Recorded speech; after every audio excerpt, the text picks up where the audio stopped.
All right, guys, welcome to 2-2 work together.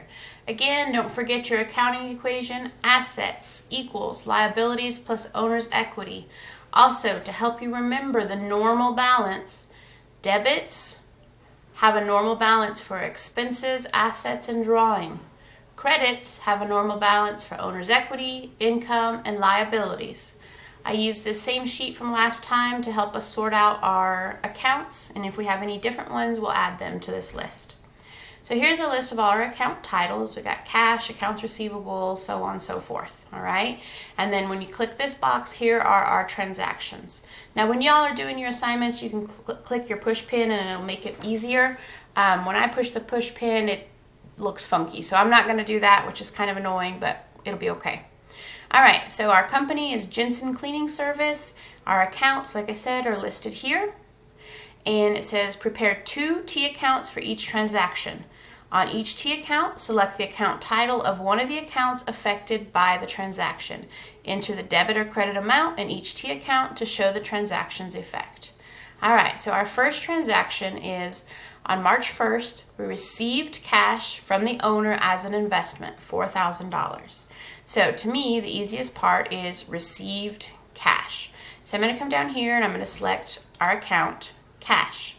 When we receive cash, our cash is going up. The normal balance for assets is debit. So if your cash is going up, that's an increase, which means your asset is going to be debited. So on the debit side, we're going to type in the dollar amount, which is $4,000. So received cash is one part of the transaction from owner as an investment. So the other account, owner as an investment, is going to be capital. And if we debit it on this side, we have to credit on this account, okay? And if you think about it, the increase side for capital, owner's equity, is a credit. So that's your first transaction. Second transaction, March 3rd, we paid cash for supplies, $95.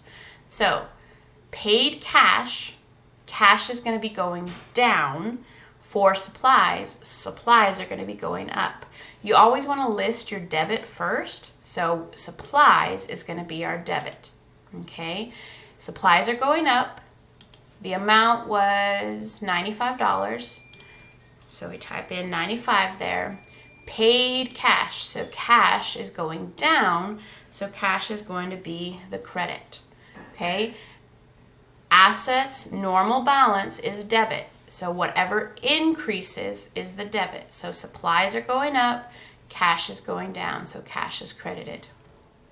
Third transaction, on the 4th, we bought supplies on account from Supply Depot, $120. So again, we are buying supplies. Supplies are an asset, so supplies are going up. Our assets are going up. So our first transaction is going to be supplies. Okay, and we bought $120 worth. So type in 120 there. On account means we did not pay cash for it. We owe somebody money. So that's going to be an account payable, a liability. And we owe them more money now because we just said, hey, we're going to pay you back later. So our liabilities are going up. And the credit side for liabilities increase is credit. Okay, so you put that dollar amount there, 120. Notice every single one of these transactions, you have a debit and a credit. They equal each other. Always, always, always. All right, March 6th, we paid cash for insurance, $250.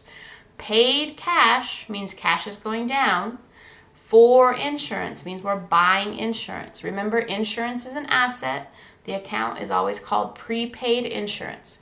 So insurance is going up, so that's going to be our debit.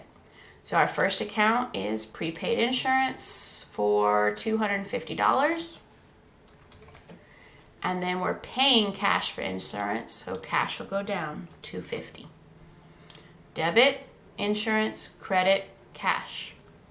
And our last transaction, paid cash on account to Supply Depot, $80, okay?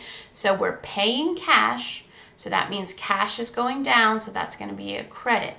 and we're paying off our account payable, so it's going to go down also. So it's kind of a backwards thing here. Liabilities are normally a credit when they increase, but we're paying off how much we owe, so it's going to be a debit. So we're going to debit accounts payable to Supply Depot, and we're going to credit cash. Cash is going down, so it's credited, and the amount we owe accounts payable Supply Depot is going down because we're paying off our loan. And the amount was $80. So you type 80 in there. Debit, cash, credit. And that should be it.